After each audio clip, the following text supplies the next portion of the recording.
Elle est à la fois source de fascination et en même temps parfois un petit peu d'inconfort ou de malaise pour certaines femmes. De quoi s'agit-il? Il s'agit de la poitrine. C'est vrai que la poitrine prend une part importante dans l'intimité, qu'elle soit dans la séduction, dans l'attirance, dans la sexualité, mais c'est vrai que dès lors qu'on a un petit peu de poitrine, donc qu'on dépasse les bonnets CD, on a peut-être voilà, la poitrine un petit peu moins haute parce qu'on a eu des enfants, parce qu'on a allaité, ou tout simplement parce qu'on est victime de la gravité, c'est-à-dire que à partir d'un certain bonnet, certaines poitrines vont forcément être un peu tombantes. Et dans l'intimité, dans le faire l'amour, ça peut créer un sentiment d'insécurité finalement de à quoi ressemble ma poitrine et voire amener à de l'évitement, donc ne pas trop la montrer, ne pas trop la caresser. Dans cette vidéo, je vais te donner mes conseils pour être à l'aise avec ta poitrine et comment l'utiliser dans un rapport pour à la fois te sentir belle, te faire du bien et bonus, pourquoi pas donner encore plus de plaisir à ton partenaire. Si tu es un peu trop focalisé sur ta poitrine, le fait qu'elle soit tombante ou qu'elle soit comme ci, comme ça, n'hésite pas à garder quelque chose qui va en partie la couvrir. Un soutien-gorge, une chemise légèrement ouverte, tu as le droit de conserver certains vêtements. D'ailleurs, le fait de garder certains vêtements pendant l'amour peut être extrêmement excitant et de dévoiler au fur et à mesure ta poitrine. Ce qui va aussi te permettre de davantage t'approprier ta poitrine, peut-être te sentir plus à l'aise, c'est non pas de laisser ton partenaire faire ce qu'il veut, mais le guider, lui prendre ses mains, peut-être les poser à certains endroits au niveau de ta poitrine, peut-être la soulever, etc. Donc ça peut être toi qui prends ses mains, qui lui montre la manière dont tu aimes être caressé. Donc ça va te permettre à la fois de t'approprier ta poitrine, de guider ton partenaire, de ressentir du plaisir et lui en fait de ressentir aussi du plaisir d'être guidé par toi. Donc comme je le disais, tu peux amener ses mains sur tes seins et tu peux justement lui montrer des manières de te toucher. Est-ce que c'est plutôt le côté des seins? Est-ce qu'il va te stimuler que l'aréole? Est-ce qu'il va te stimuler plus spécifiquement les tétons? Est-ce qu'il fait un petit mouvement d'essuie-glace? Ça, c'est assez sympa à ajouter. Ou voire même une petite pichenette si vous aimez jouer un petit peu plus avec la limite plaisir, douleur. Donc ça peut être vraiment quelque chose de très intéressant à intégrer dans l'intimité. Ce qui peut être aussi intéressant avec ta poitrine et notamment dans les moments où tu es entièrement dénudé, c'est de réellement t'en servir pour caresser le corps de ton partenaire.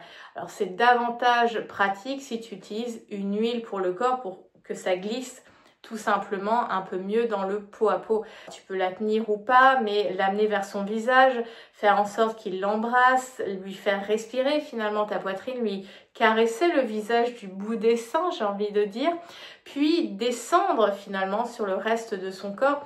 Les hommes sont très sensibles au fait qu'on presse la poitrine contre eux, donc ça c'est un élément que tu peux réellement ajouter dans l'intimité, même dans la phase de séduction, pour créer de l'excitation, pour te sentir en pleine possession de ta poitrine. C'est à toi, ça t'appartient. Beaucoup de femmes d'ailleurs définissent une partie de leur féminité grâce à leur poitrine.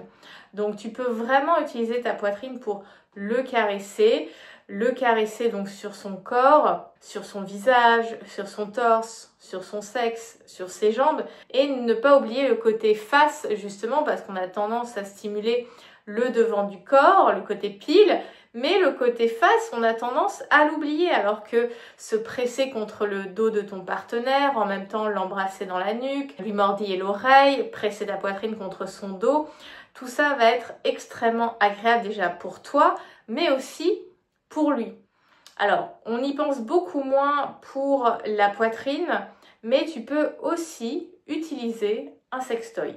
Pas n'importe quel sextoy, évidemment, mais ce type de sextoy, des petits galets vibrants. Donc, tu peux l'utiliser pour te stimuler au niveau de ta poitrine. Donc, tu peux effectivement partir de ta nuque. Alors ça, c'est plus facile quand vous n'êtes pas collé dans une position. Mais par exemple, si tu es à le chevaucher ou alors lui à être soutenu par ses bras, là, tu as cet espace pour utiliser ton jouet. Donc tu peux réellement le faire passer au niveau de ta nuque, de ton décolleté, au niveau de ta poitrine, donc le côté des seins, l'aréole, le téton, l'intérieur des seins. Enfin, tu peux vraiment t'amuser avec ça et favoriser donc une multiple stimulation finalement au niveau peut-être lui te caresse ou te lèche ou te pénètre, toi tu te stimules au niveau de la poitrine.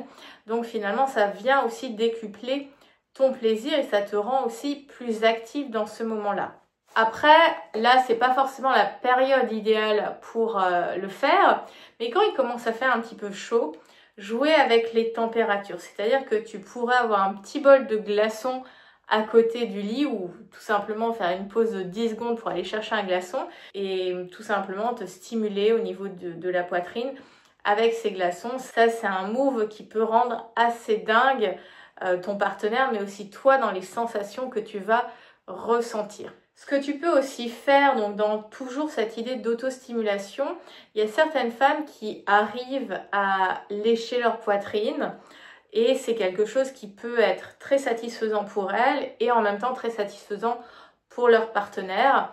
Donc après, à voir si c'est quelque chose qui te parle, peut-être à essayer pour sortir des sentiers battus. Pour conclure, j'ai quand même envie d'inviter à avoir de la tendresse pour la poitrine, à y aller délicatement. Alors bien sûr qu'on peut moduler les intensités, mais surtout dans cette partie de l'aftercare, l'après-rapport, d'être vraiment dans ce côté tendre, un peu câlin au niveau de la poitrine, parce que parfois on ne sait pas trop quelle zone du corps toucher.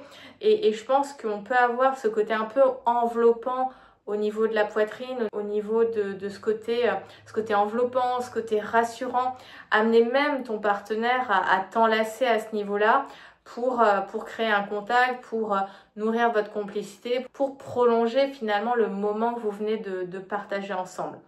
Alors, c'est un aperçu de choses que tu peux faire avec ta poitrine dans l'intimité. Si tu veux encore plus d'idées, n'hésite pas à commenter cette vidéo et je ferai une partie 2.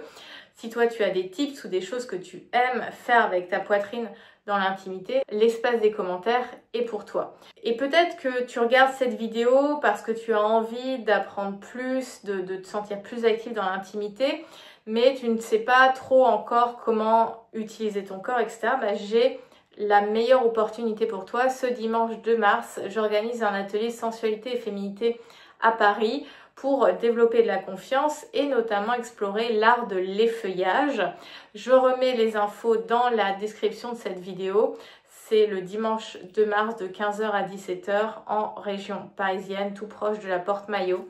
Donc n'hésite pas à t'inscrire si tu es une femme qui recherche plus de confiance, plus de lâcher prise dans l'intimité. Cet atelier, il est vraiment pour toi. Si tu n'es pas sur Paris mais que tu souhaites quand même faire un pas vers ton intimité, vers ton plaisir, tu peux aussi tout simplement réserver une session avec moi. Les infos sont aussi dans la description.